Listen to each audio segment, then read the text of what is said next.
அனைவருக்கும் வணக்கம். இன்றைக்கி ஒரு புது நூலோடு உங்களை எல்லாம் சந்திப்பதில் நான் பெருமகிழ்ச்சி அடைகிறேன். கீரைகள் இதுதான் என்னுடைய 12வது நூல். படி வெளியீடு, டிஸ்கவரி புக் பேலஸின் படி வெளியீடு. இந்த நூல் உங்களுடைய ஆரோக்கியத்தை பேணுவதில் முக்கிய இடம் வகிக்கிறது. உணவு குறிப்புகள், ஆரோக்கிய குறிப்புகள் அடங்கியது இந்த நூல்.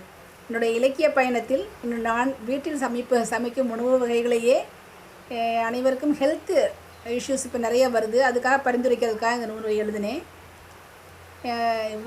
மயமாக்கல் மூலமாக நம்முடைய உணவு பழக்கம் மாறி வருது. எல்லோரும் இந்த ஒபீஸ் அப்படின்லாம் சொல்கிறாங்க. இந்த உணவுகளில் கீரைகளில் இருக்க சில கீரைகளை சாப்பிட்டா நம்முடைய உடல் எடை குறைதல், இரும்புச்சத்து அதிகரிப்பு, இரத்த விருத்தி, இன்னும் நிறைய பயன்கள், குரோமியம் உப்பு இருக்கிறது, முடி வளர்ச்சி, எல்லா விதமான பயன்களும் அடங்கிய கீரைகள் நம்ம பக்கத்தில் நமக்கு கிடைக்கக்கூடிய கீரைகள் நம்ம கட்டாயம் சாப்பிடணுங்கிறதுக்காக தான் இந்த நூலை எழுதியிருக்கேன். வெளிநாட்டு உணவுகளில் கூட லசானியா போன்ற உணவுகள் கூட கீரை பயன்படுத்தப்படுது. பாப்பாய் ஷோ மாதிரி பார்த்துருப்பீங்க. அதில் கூட ஸ்பினாச் அதை வச்சு சாப்பிட்டு தான் பலம் வருது அப்படின்னு சொல்லி அவர் சொல்கிற மாதிரி இருக்கும். குழந்தைகளுக்கு கீரைகளின் பயன் தெரிய வேண்டும். மேலும் பெண்மணிகள் வீட்டில் அது சுத்தம் செய்ய சோம்பல்பட்டு இவருடைய பழங்களை இழக்காமல் நிறைய தினம் கூட வாரத்தில் 2 அல்லது 3 நாட்களாவது கீரைகள் உணவை உட்கொள்ள வேண்டும் என்பதற்காக எழுதப்பட்டது இந்த நூல்.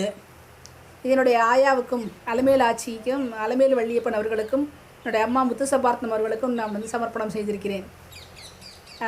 அதுக்குன்னு கீரையில் கட்லட், போண்டா எல்லாமே இருக்குது. ஆனால் நம்ம சத்துள்ள உணவு குறிப்புகள் இதில் பார்க்கலாம்.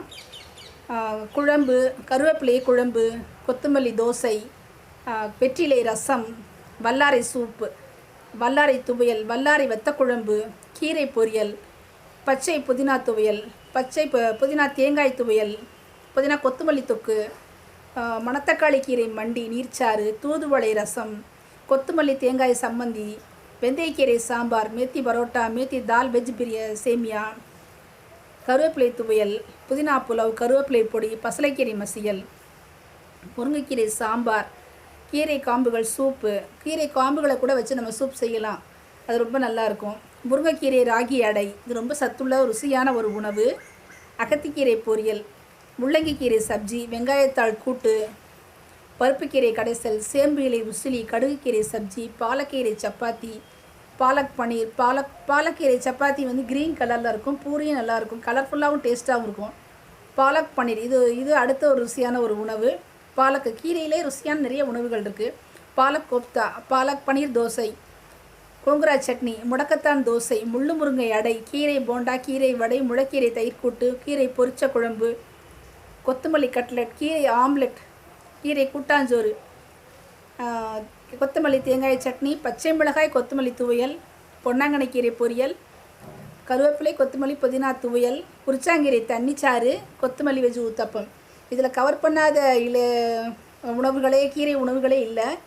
இதில் இன்னும் புதுசாக என்ன கொண்டு வராங்கன்னா, வாழை இலையில் அல்வா பண்ணுறது, வாழை இலையில் சமைக்க பயன்படுத்துகிறாங்க. அப்புறம் முருங்கைக்கீரையை பொடி பண்ணி உளுந்தம்பருப்பு, சீரகம், துவரம்பருப்போடு சேர்ந்து பொடி பண்ணி சாதத்தில் போட்டு சாப்பிட்றாங்க. அது இன்னும் இரும்பு சத்து அதிகமாக இருக்குங்கிறாங்க. வெளிநாடு கொண்டு போகிறது நல்லா இருக்குங்கிறாங்க. மைக்ரோவேவில் வச்சு அதை பதப்படுத்திட்டோன்னா அப்படியே அதை பவுட்ரு பண்ணிடலாம். இந்த மாதிரி நிறைய கீரைகளை பண்ணலாம்.